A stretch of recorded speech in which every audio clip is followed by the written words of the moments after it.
ভেলার জন্য বাঁশ তো কাটা হচ্ছে, কিন্তু ওয়েদারটা জায়গাটা একবার দেখুন, একবার ফিল করুন শুধু।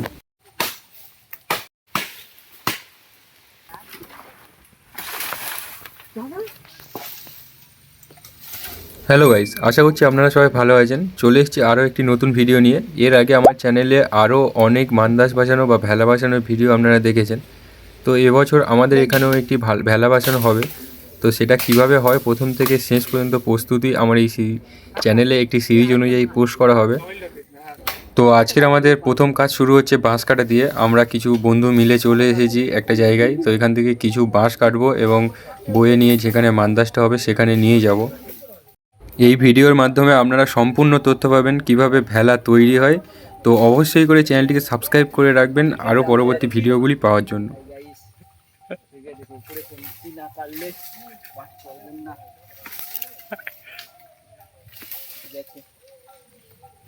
দাদা এখানে কোথায় উঠে গেছে দেখুন, একেবারে পুরো একদম বাঁশ গাছের উপরে উঠে গেছে। ওখান থেকে কুঞ্চিটা কাটলে তবে বাঁশটাকে পাড়া যাবে, না হলে পাড়া যাবে না, বের করা যাবে না।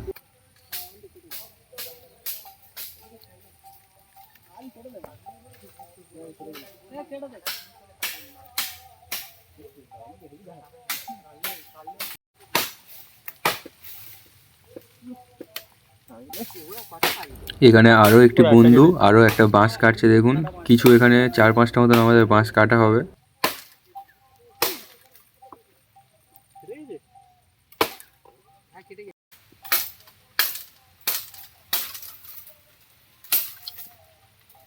এখানে আরও একটি বাঁশ কাটা হয়েছে, ওপরে আটকে গেছে। কীভাবে ছাড়ানো হয় শুধু একবার দেখুন, কতটা কষ্ট করে একটা বাঁশ কাটতে হয়।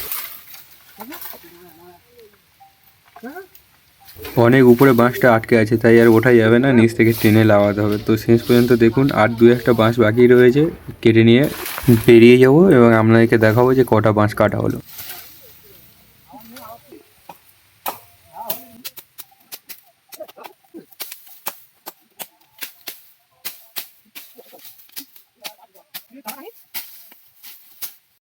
ভেলার জন্য বাঁশ তো কাটা হচ্ছে, কিন্তু ওয়েদারটা জায়গাটা একবার দেখুন, একবার ফিল করুন শুধু।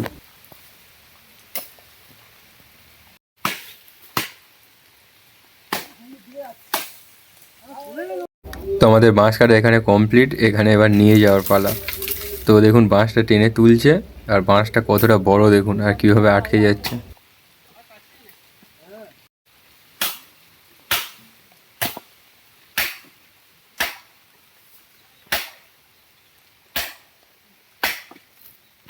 তো এবার বাঁশ নিয়ে চলে যাওয়া হবে। রাস্তাটা দেখুন, এখান দিয়ে বাঁশ নিয়ে যেতে হবে। আর এখান থেকে এই সামনে সব বন্ধুরা বাঁশ নিয়ে গেছে, আর 2টো বাঁশ বাকি রয়েছে। তো এই 2টো বাঁশ নিয়ে যাওয়া হবে এবং আজকের মতন কাজ শেষ। পরবর্তী ভিডিওতে দেখতে পাবে যে ভেলা কিভাবে তৈরি হচ্ছে, বাঁশ কিভাবে কাটা হচ্ছে এবং আরও সব কিছু। ভিডিওটি ভালো লাগলে অবশ্যই ভিডিওটিকে লাইক করবেন এবং এই সিরিজটি পুরো দেখতে চ্যানেলটি সাবস্ক্রাইব করে অবশ্যই পাশে থাকুন। Thank you so much for watching.